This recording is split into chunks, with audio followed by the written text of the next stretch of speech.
Welcome to the Happy, Healthy Life Podcast with your hosts, Rob and Randy, who reveal the truth, the lies, and confusion about health so that you are no longer the victim to mainstream medical dogma and you are the hero to your own happy, healthy story.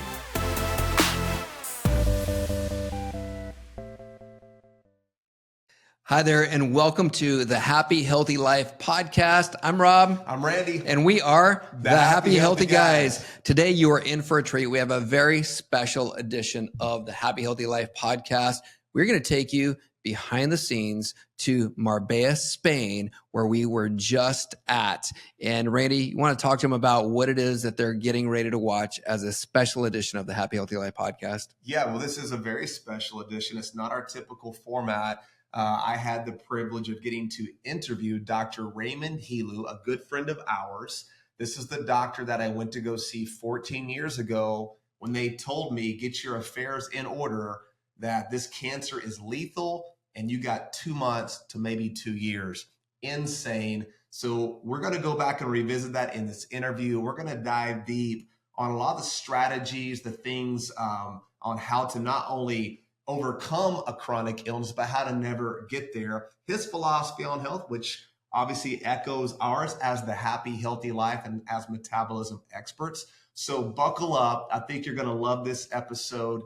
Pay attention. And if you want to go back and listen to our pilot episode, Dr. Rob and myself go through our metabolic journey, what we had to overcome. The great news is you don't have to go to Spain. You don't have to spend $30,000. You really can just follow the Happy, Healthy Life principles, which is the work that we do. But this is going to be fun. You guys enjoy this interview.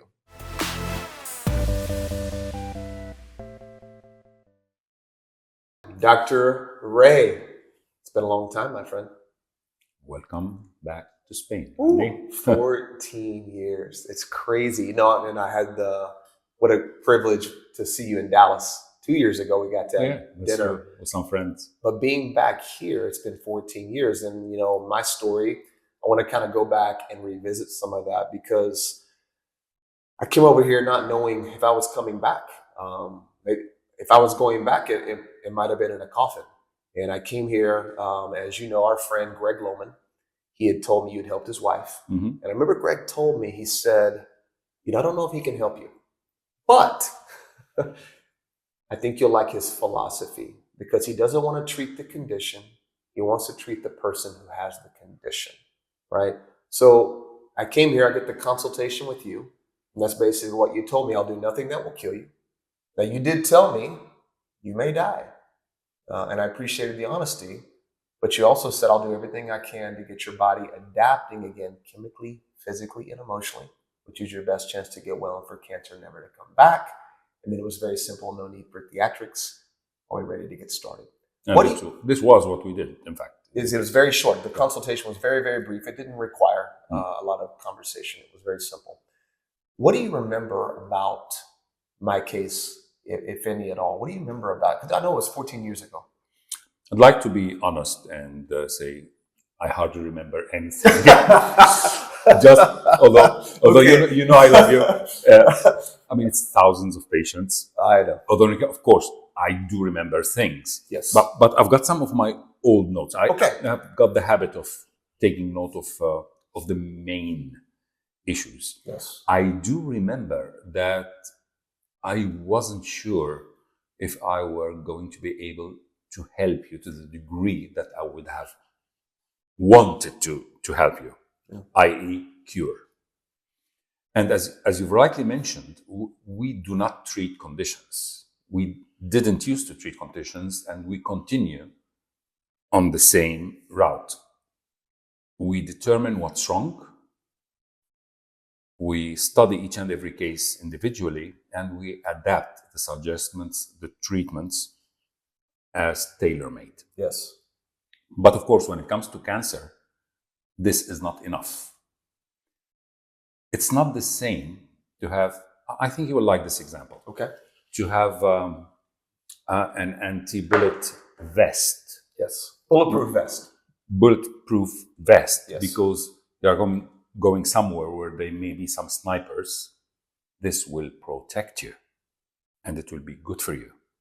But once the bullet is in you, to put the vest on is useless because the bullet is Wow. already there. Wow. So we do help people to put the vest on to prevent. Yes. But once cancer is in, to talk about prevention is really poor method. Right. So we cannot tell you, well, now that the bullet is in, put this on. No. We cannot tell you, now that the cancer is in, you have to follow a healthy diet. Should have been started before. Yes. Cannot cure you with 3 pieces of lettuce. You have to do more. You have to remove the bullet. You have to cure the wound. And of course, eat healthy and put the vest on again. Yes. To prevent another, or to avoid that another sniper manages to shoot you dead. Yes. So, and this was what we did. In your case, we saw the things that I took note of. Okay. That you had high sensitivity to electromagnetic fields. Your immune system was completely crazy. There was autoimmune behavior. Your pH was completely off. Your blood was very sick. VSG was very, very high. There was double infection, parasitic and bacterial. I'm talking September 23rd, 2010. So this was September 23rd? 2010. 'Cause I remember I was diagnosed in July. Okay, so that was 2 months after your diagnosis. Okay. There was a problem with your clotting. You had bad circulation. The liver was not doing its job properly, and it was swollen. In fact, you had some sort of hepatitis. In fact, your adrenal stress. Now, it's lovely to look at you and see how calm you are. Back then, you were not. You remember that? I do remember that. You had a face of somebody who was suffering a lot. It showed on you. Wow. Now what shows on you is that you are very happy. And it's beautiful to see. And more than anything else, when it came to the diagnosis that you had in USA in July, the level of aggressivity, just for people to understand, I use a scale from 0 to 10. It's, I wanted to ask you about that. Yeah, it's like stage 1, stage 2, stage 3, stage 4, which so people 1 would do not be really completely healthy. No, 0 would be healthy. 0, and then 10 would be okay. Dead. You were 9.5. So on a scale of 0 to 10, you were. And I remember you gave me that score. 9.5. Yeah, it's written on your report. Okay. So this is how you arrived, and in 99.9% of the cases, we don't treat people for more than 2 weeks. Normally 10 days would suffice, except for very, very, very exceptional cases. And yours was one of them. Can't remember if you stayed for 4 or 5 weeks. 5 weeks. I did not write it down. Let me write it down. Then in this 5 weeks. case, your file will be complete. 5 weeks treatment. And when we do 5 weeks, is because we really don't worry if the treatment is going to cause resistance. Okay. Because we are thinking that probably the patient won't make it. Gotcha. So we'll do everything in our hands to help buy time, as it were. Now, that's an important thing, because you told me that I may die, but you didn't tell me this out of the gate. You would have died. Because I think you were protecting me, and I appreciate that. Now, looking back on it, you can have the real conversation with me, telling me you used the word terminal. Yeah. In America, they use the word lethal. Okay. That's what they told me. But you use the word terminal, not when I got here, but now looking back on it. Yeah. And that's why you kept me here. Because I wasn't going back until I was well or I was dead. Yeah. Yeah, because your melanoma was metastatic. Yep. And this would require surgery, chemotherapy, radiotherapy. Yep. And you decided not to go down that route. And of course, we always respect whatever patients decide to do to themselves. Exactly. And we are here just to support, help, and do our utmost to achieve results. And I looked at your blood a few days later, same month, September 2010, and the degenerative activity had already went down according to our scale, let's say from stage 4 to stage 3, came down from 9.5 to 8. Now, this was the determining factor to let me understand, or to help me understand, that what we were doing was not losing time. It was working. It was working, even though 8 was Still still not good. very high. This is still, say, Is lethal. that about in a week? How do you know? You just days. Okay. This was still in September. Yeah. Just a few days in between. And then in October, 14th of October, went down to 3. From 9.5, went down to 3. I couldn't remember what you had told me. I knew it had gotten, when I left, I knew it had gotten, lower, but I didn't remember. So I was at a 3. Let me see if I have more records. Okay. Incredible. That was 3 in October. Then you didn't come back until, no, you didn't. You never came back. We didn't check up on you. Yes. Until I came back in February. February 2011. Yes, I came back. Yes. Yeah. And then you came, you brought with you a CT scan. I did. And the CT scan showed a 3 centimeters right axillary node, which was already reducing. It was larger. But the degenerative activity, the cancerous activity, let's say, that was at 9.5, that went down to 8, 3. Now it was at 0. Wow. But not only this, your biological age also reduced. You sort of rejuvenated then. The year 2011 was probably the best year for you, health-wise. You had no oxidative stress whatsoever. Your blood was impeccable. There was practically nothing wrong. Yes. Everything was in homeostasis. Everything was balanced. This is February 2011.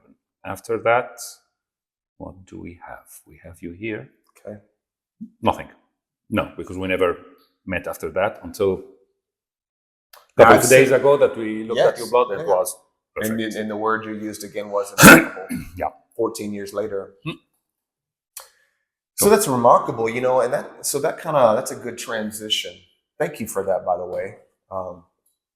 It's good to be on the other side of that. Absolutely. I always say that not dying is a great clinical outcome. So that transition is, I was given this late stage diagnosis in America. They're giving me months to live, telling me it's lethal.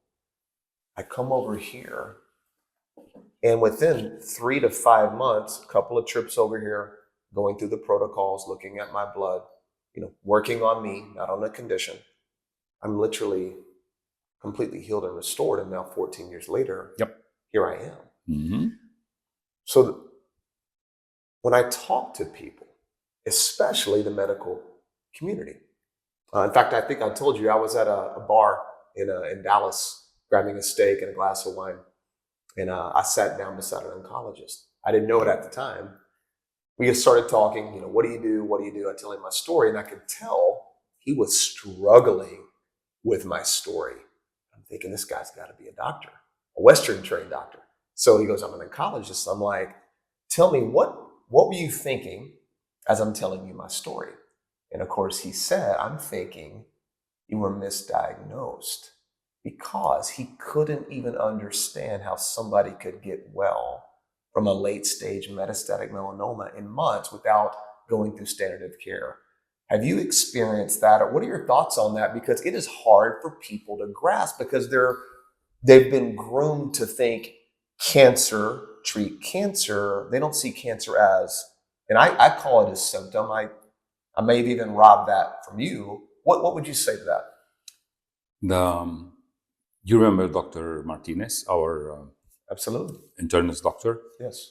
He and I decided a few years ago to make a paper together, to publish a scientific, to make a scientific publication Okay.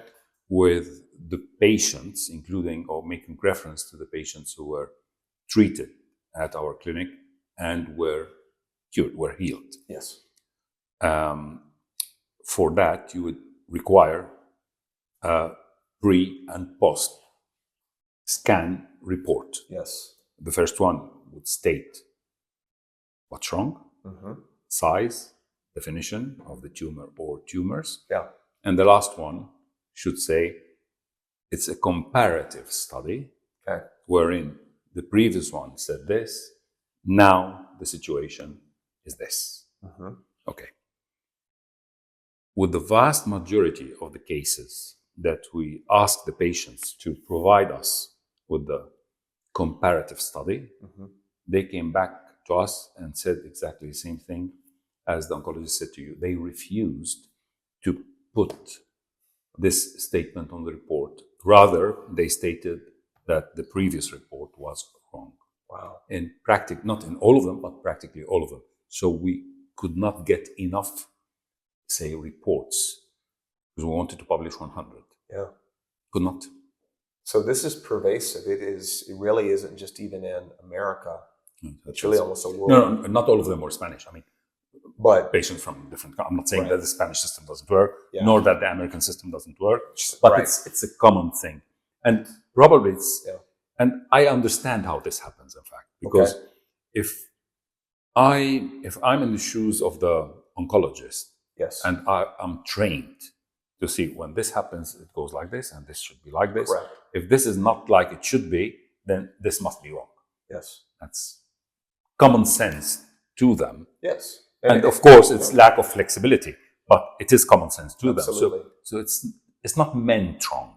It's not a stupid approach from their side. There's nothing wrong with it except for the close-mindedness. Yes. But that's the way I would reason, in fact, if I were in their shoes. Right. And I don't want to put words in your mouth because I know it's very clear. We're not treating anything. We're not making claims. We are helping, and this is why I came. I didn't want to treat the condition. I really wanted to get my body healthy. And I believed, I think you share this same belief, is that when you can create an environment where good things are more likely to happen, typically they do. Because our body is a self-healer. And I didn't think cancer was making me sick. I thought I was already sick. And that is why I was building cancer. So it was an inside-out way of thinking versus this outside-in way of treating and approaching a condition. Correct. So yeah, we're on the same page there. Yeah, because cancer, we can say that cancer is a symptom. Okay. We can say that cancer is a metabolic condition. Yes. We can say many things about cancer. Okay. And in fact, no matter what we say, we will still be defining it in a very incomplete manner. It's a complex situation wherein the body is expressing itself, saying there are things that are wrong that need to be corrected. Yeah. I've read some interesting books of cancer patients who have been fighting all their life, and they thank God for having had cancer. That's what they publish, and they explain why. This opened their eyes to how things should be done in their lives. Yeah. Especially when it comes to emotions, to food, to how to treat other people, how to value life. Life becomes much more valuable when you go through such an experience. Every minute of your life, you enjoy it even more intensely. You become happier I haven't gone through this experience, but I understand fully what they mean when they say this. You're describing me over here, by the way. Is that so? You're describing me because everything that you just said, that is who I've become more of that. I remember I told you this, and I'd gone the first week of treatments I was here. I was still struggling, emotionally, mentally. I'm here by myself. I've never been out of the country. I felt like I was doing the right thing, but I needed to break. I needed a pattern interruption. I needed to get my head right. So I drove down to Tarifa, southern tip of Spain, and I walked around. I saw the kite surfing and the mountains and the water. You could see Morocco and all the beautiful rocks. And I remember thinking how amazing that was. And I remember having this conversation with God. And he was like, you know what, Randy, it's great that you're fascinated with all these things I created, but I created you in my image. So he said, you're not going to die, you're going to live. You'll tell of the works of the Lord. And I think you would agree, somebody who's mentally strong, who has faith and believes that health is the normal, disease really is the abnormal, is the best approach.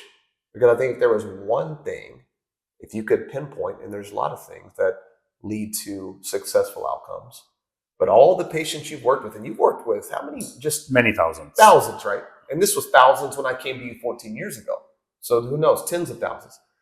What would you say would be the one thing, if there was one thing, and there's not one thing, the most important factor in somebody getting well and somebody who does not overcome their condition? It's a very difficult question, but yes, I would dare to say emotions. Okay.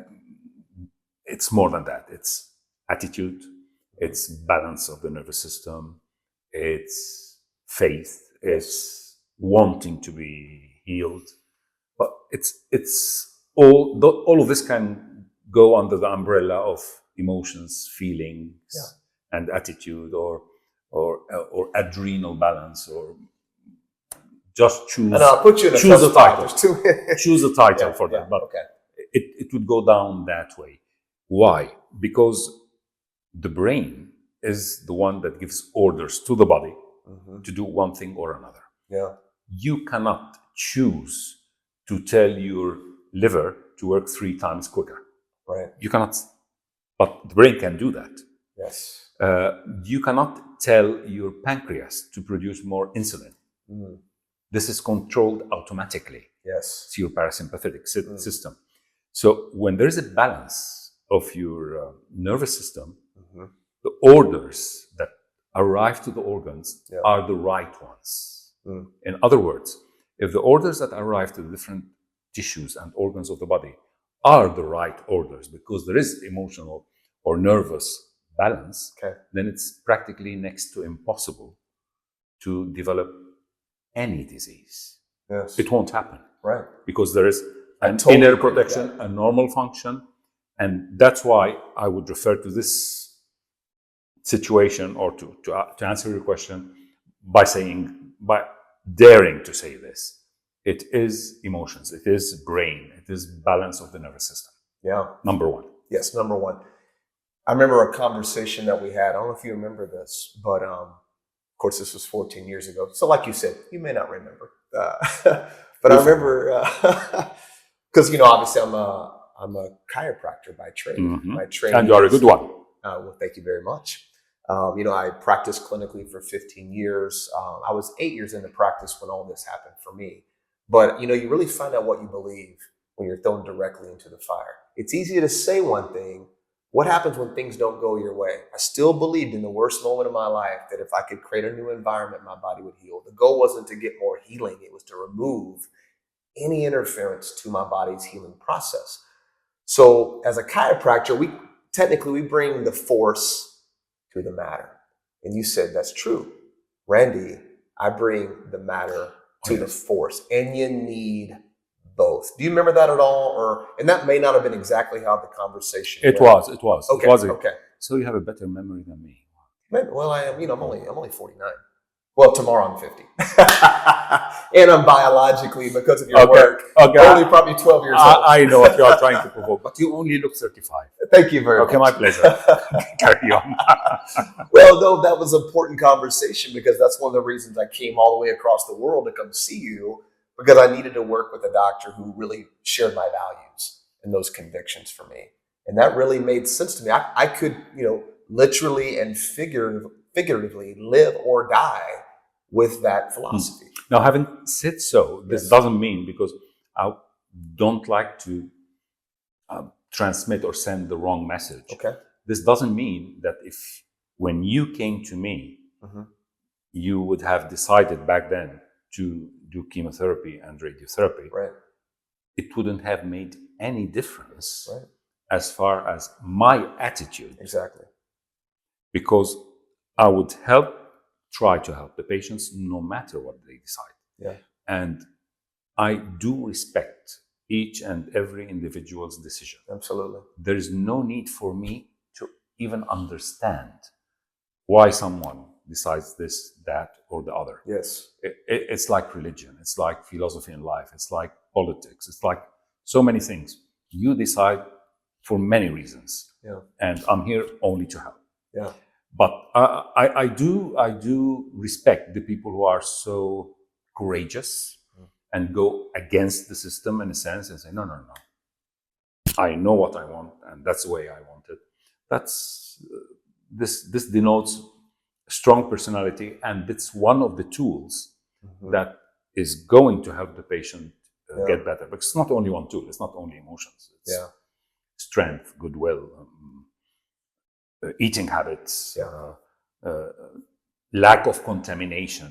The less exposed you are, the better. It's many things. Okay. And that's a good transition too. I want to ask you this, and I'm curious. I think I'll know some of the answers, but I want to hear from you. Cancer right now, not only in America, worldwide, it's worse than ever before. Yeah. What do you think? Why are we having this? And it's not because of a lack of funding or resources or money or raising awareness. It's on the radar. Why is it getting worse? Some statistics indicate that in less than 10 years, 2 out of 3 people on the planet will end up. Are you kidding me? Having cancer. 2 out of 3? Yeah, the vast majority of people. So it is getting worse. Already the percentage is high right now. There are different publications, but maybe now it's more than 1 out of 3. It's like maybe 1.2, 1.3 out of 3. It feels like it's everybody right now. It feels that way. I mean, if you ask anybody in your family with cancer, everybody will say yes. Yes. You have friends who have cancer? Yes. There wouldn't be a single person that have never met somebody suffering a cancerous condition. Correct. It's very, very prevalent.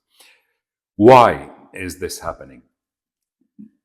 Again, there can be many reasons. One of them, maybe in the past there was more, but the diagnostic tools were poor.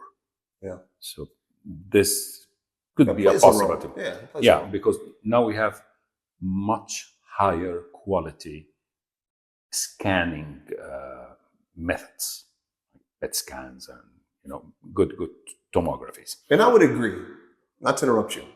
Let's take that off the table. Okay. Right, because even I agree. if we take this off the table, still there's more cancer now than before. Yes. Common sense. We live worse than before in certain aspects. Okay. Which ones?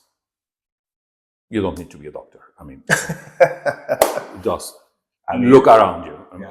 I mean, people live very stressful lives. Terrible. Yes. People don't have time for self. Terrible. People eat very badly. Yes. Too many processed, too many refined, too many sugars.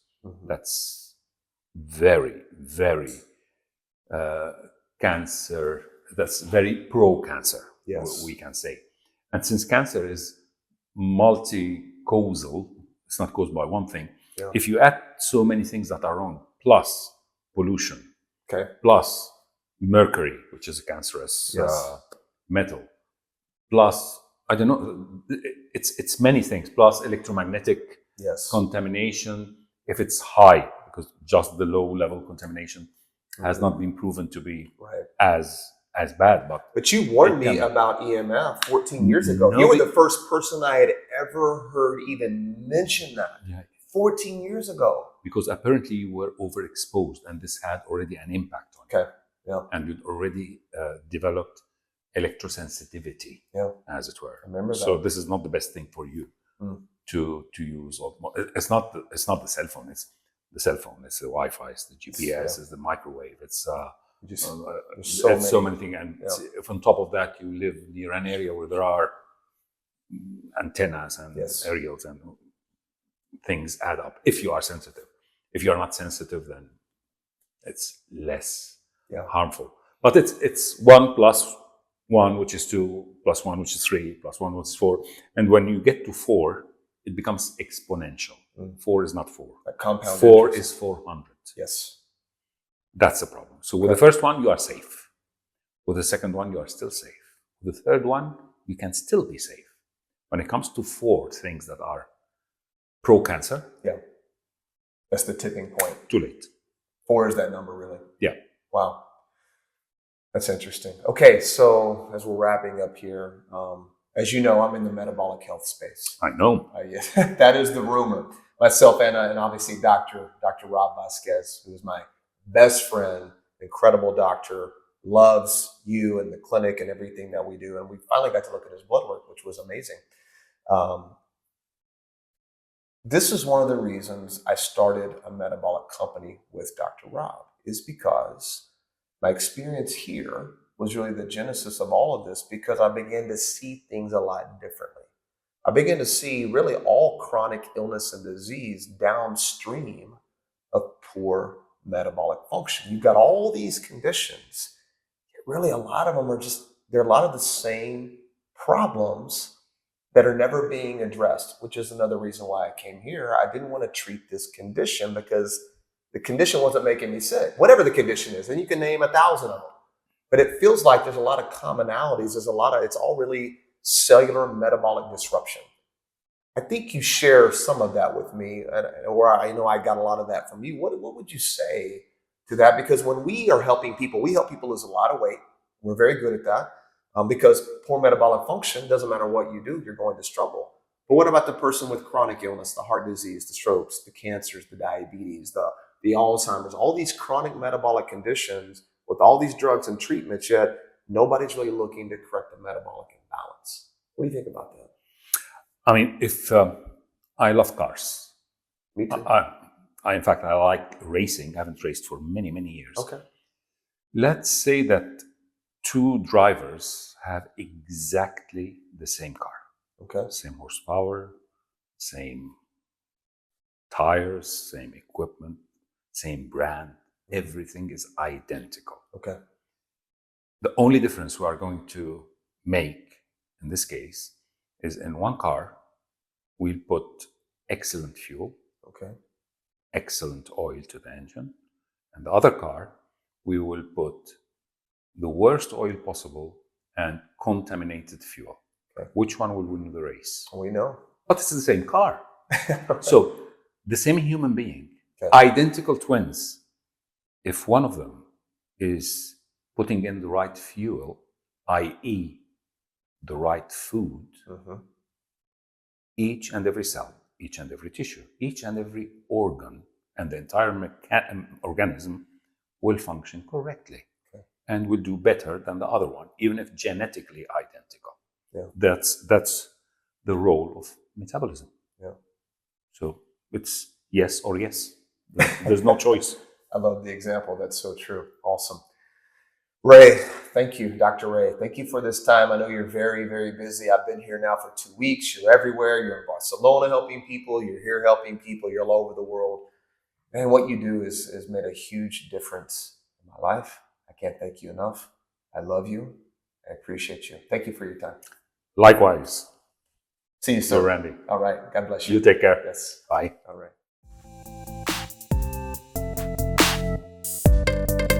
Thanks for listening to the Happy Healthy Life podcast.